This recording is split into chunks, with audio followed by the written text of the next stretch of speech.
the legacy of CEOYLA goes with something that they started before all these meetings and these big events, and that was the Orthodox Christian Fellowship. Orthodox Christian Fellowship was a ministry of CEOYLA. We learned that today. And what was the year? It was in the 50s. 1958, I believe. 1958. So the Orthodox Christian Fellowship has roots in the 50s. And it's had a history that goes up and down. It seems like the church, it was never really embraced so that it would be this dynamic thing. Even today, the Orthodox Christian Fellowship always seems to be in a kind of transition. And they now have moved their offices again from Indianapolis back to Boston. And that in a transition in this move as we speak. A couple of years ago in Philadelphia, we did a program that tried to encourage the development of the Orthodox Christian Fellowship in the Philadelphia area. And we invited a dynamic Orthodox Christian Fellowship to be with us, which was at Rutgers University. That's one of the big fellowships. But in that time, the national organization was in another transition. It was going from Boston to Indianapolis. And that's just recent history. Thinking about it being started in the 50s and where it is to like help you all is something to think about. But we are very privileged today to have Kira Lee, who is the chair or the president of the Orthodox Christian Fellowship at the University of Pittsburgh. And last night we had a gentleman, Mr. Jones, Nick Jones, from the Orthodox Christian Fellowship of Carnegie Mellon. We're a joint group between the two different schools. And we have a helper here who's also a cantor. Sarah. And she's from Duquesne University. Are you with Orthodox Christian Fellowship? Okay. So, Kira is from Rahway, New Jersey. She comes from a family of 5 brothers and sisters. Oldest of 5.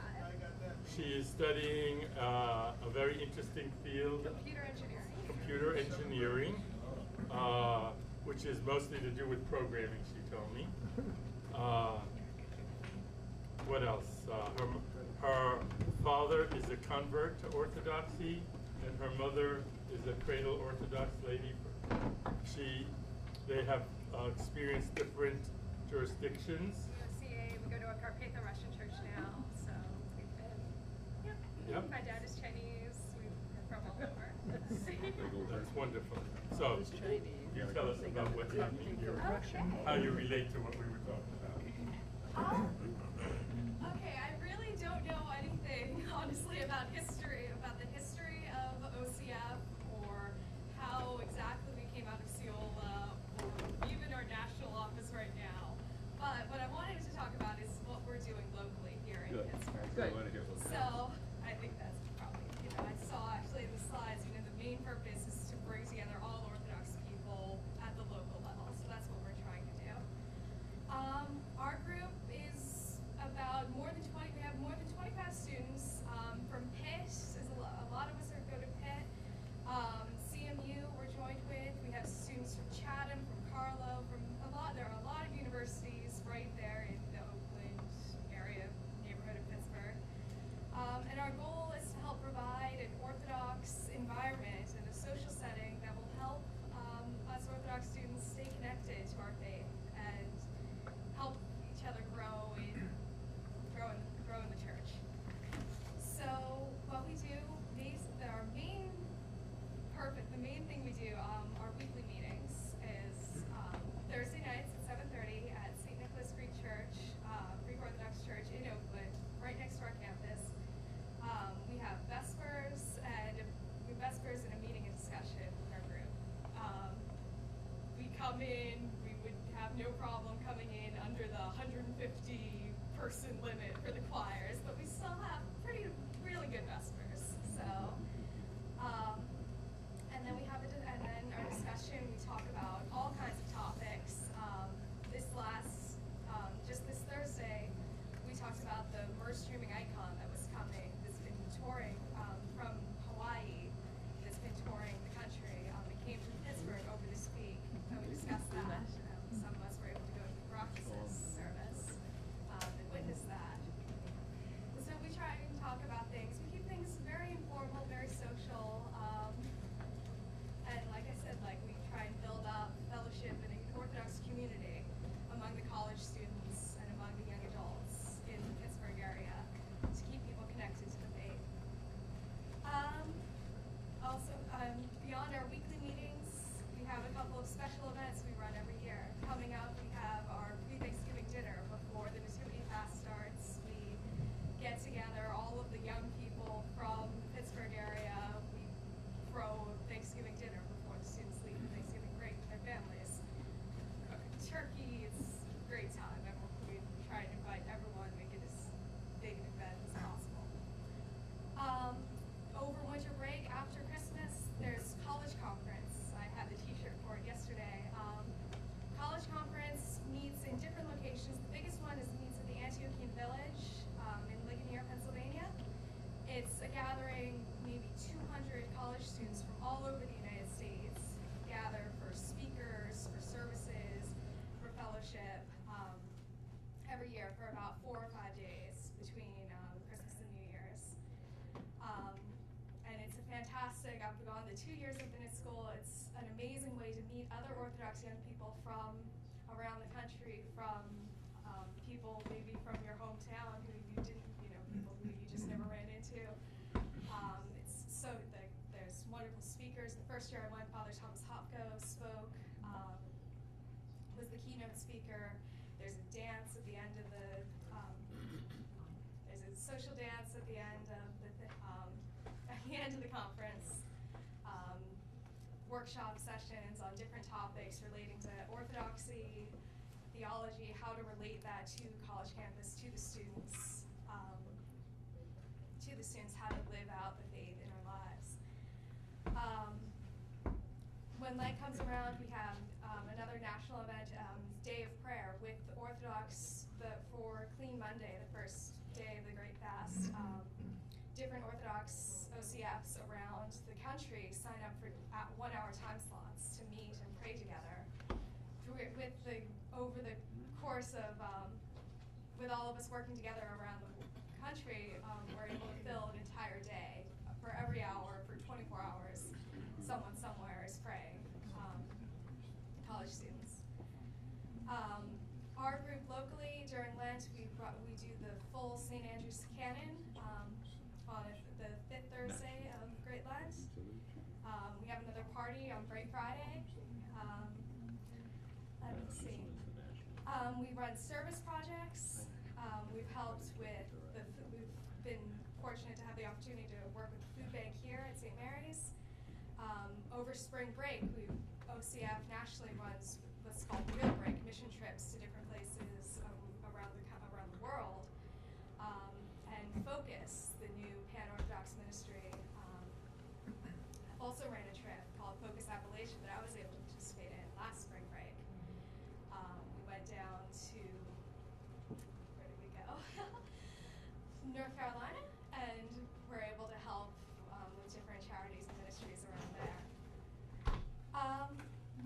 We're a pan-Orthodox community. We have Greeks, Arabs, Russians, Rusins, all different flavors, OCA, ROCOR. We have converts, we have Cradle Orthodox, whose families are converts, ethnically American. Everyone from all over. And we all come together in OCF and we all pray together and serve together, socialize together.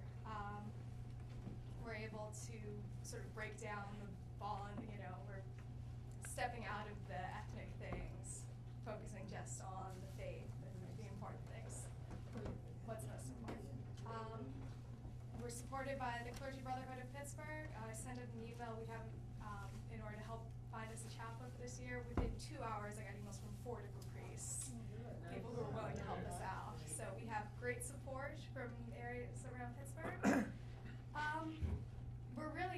inspired by and grateful for CEOYLA and OCL and the path that's been blazed for us by the people who've gone before. And we're excited, we're ready and willing to step forward into the future to help make Orthodox unity, the Orthodox youth. We're ready to go.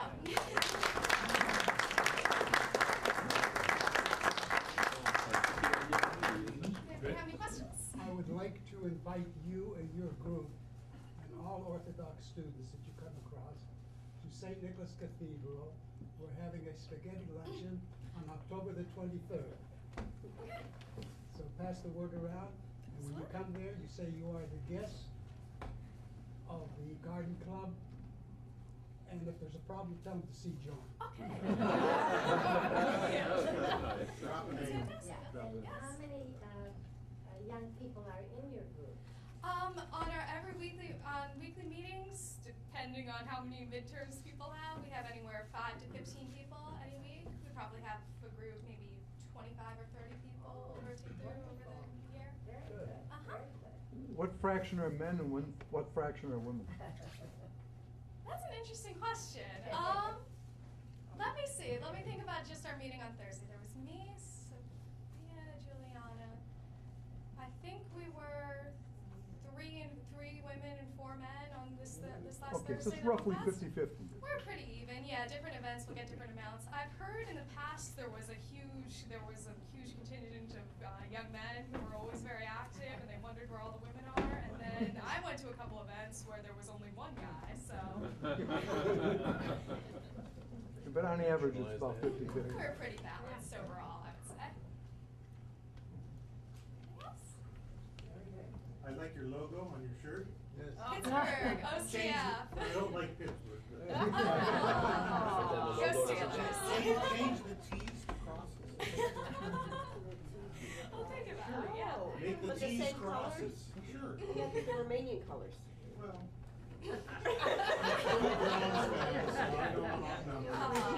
Troy Polamalu plays with the Steelers. So that's all I have to say.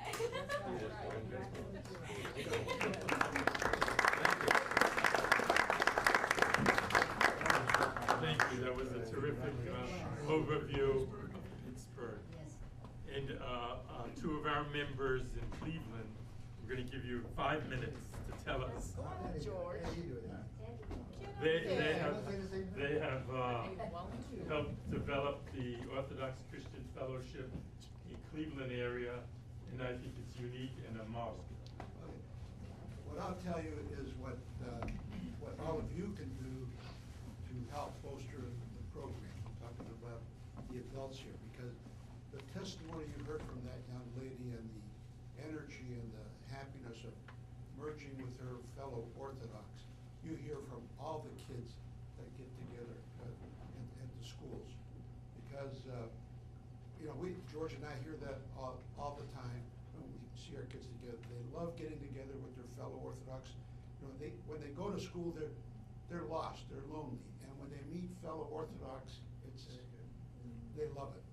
Now, what we did in Cleveland, my friend George, we've been friends forever. One of his dreams has always been to do something for the college youth, and he kept badgering me about it. And then when we heard the statistic back then that over 60% of our youth that go to college never leave the faith and never return. There was a recent, this is a statistic taken by the overall OCF. They took another survey here recently, and it's almost 70%. I mean, that's 7 out of 10. 3 out of 4 of our kids that go to college leave the faith and never return. If that isn't a serious problem, I don't know what is about our church. So we decided to do something about it, and what we've done for us to get involved and help, and I'm asking you in your cities to do the same thing, is first of all, we got a board of directors, and we put together some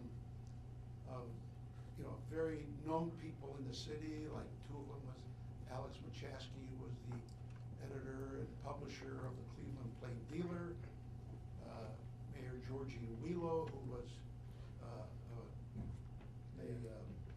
mayor of the city of one of the suburbs of Cleveland, and then we put a lot of other people that were willing to work. So we have a chapter. We went to the Brotherhood of Priests and told them what we were doing, and we're doing it under the aegis of the Brotherhood, and we asked for their support.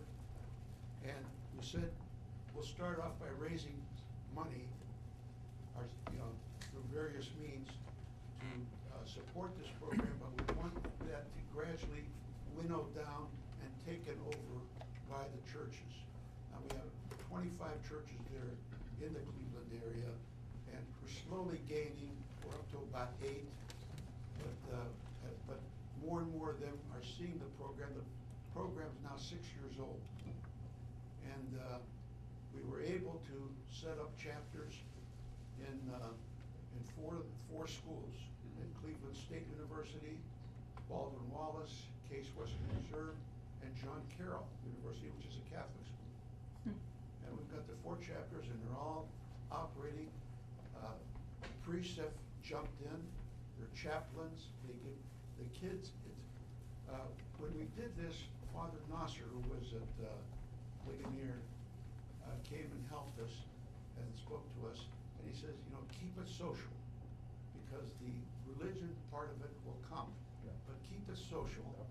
And we attempt to do that, and they have kayaking parties, bowling parties, and what we have, and we pay them a stipend. This is one of the things that we raise money for.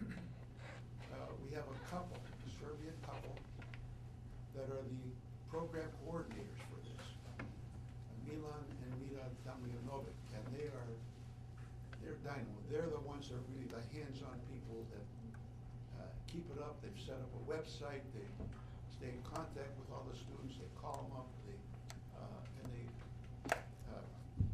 The thing about it is, we're doing all this, and we've got 170 kids. What percent of the population is that? And the estimate is that between 1% to 2% of your college kids are Orthodox. That's the thing. So, of the 4 schools that I mentioned, there's 28,000 students. So there's somewhere between 300 to 500 kids that are in there. Okay, we got 170 of them. So that's a pretty good capture. That's a pretty good capture. So, and the kids love it, and it's generating itself. They're keeping. At first, it was a problem getting kids to come out, electing officers, doing this and doing that. But now they do it on their own, and so we're real tickled about it. Oh, the thing I was going to mention, we're doing all this on less than $20,000 a year. So, if you divide that by the number of churches, and we want it to be church supported. We don't want to be going out hat in hand to individuals. And, and some of the churches are very generous. Others still need to be convinced. But all of them come up and tell us, give us a pat on the back, say, you're doing a great job, keep it up. So we're saying, come on, next year we want you to help contribute. But that's our program.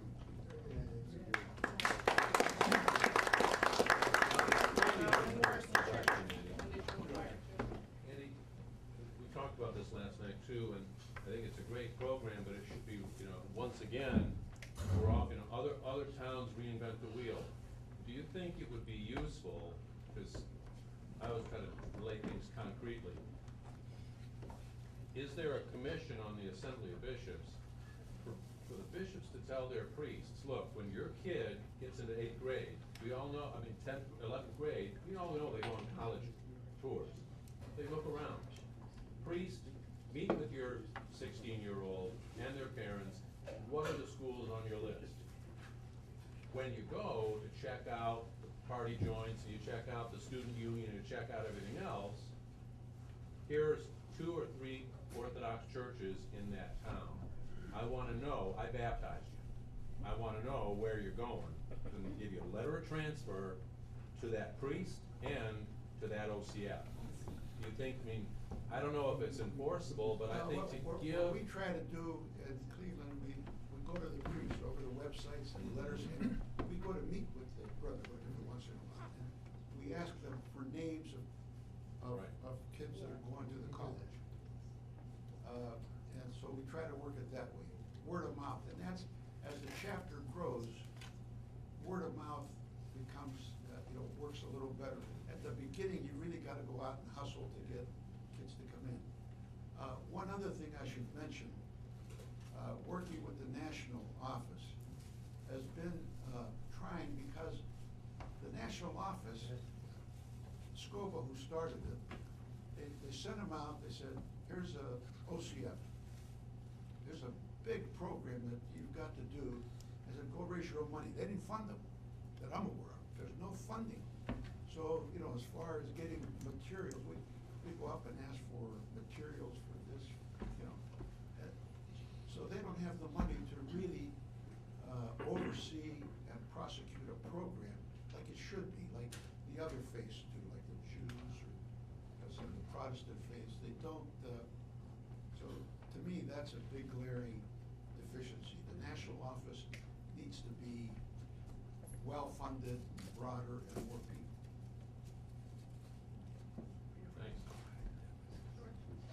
Yes. One thing that, for that population that you're talking about, Ron, that the OCF, that the national office has done, about a year ago, they produced a video. It's about a 20-minute video. It's called Transitions, and it's aimed at the high school junior. Wow. And the whole point of it, there's about a half a dozen college students that talk about what it was like when they got to college, and the problems they had, and then what it was like to hook up with an OCF chapter. And it's very well, that's kid done, it's done for that age group. We sell them in our bookstore at the monastery, but you can get them from the national office too. And that's something that's really, every church, it's worth having and showing to your youth groups, because it tells these high school juniors that when you look at a college, pay attention, is there an OCF, and why? Why do you need an OCF? And so it's very graphic in the sense, I mean, the kids are real honest about what it meant for them to find a chapter in their college. Where is this video available from? It's available from the OCF National Office. And they've just appointed, just in the last couple months, a new executive director. So hopefully, things will get a little more stable now.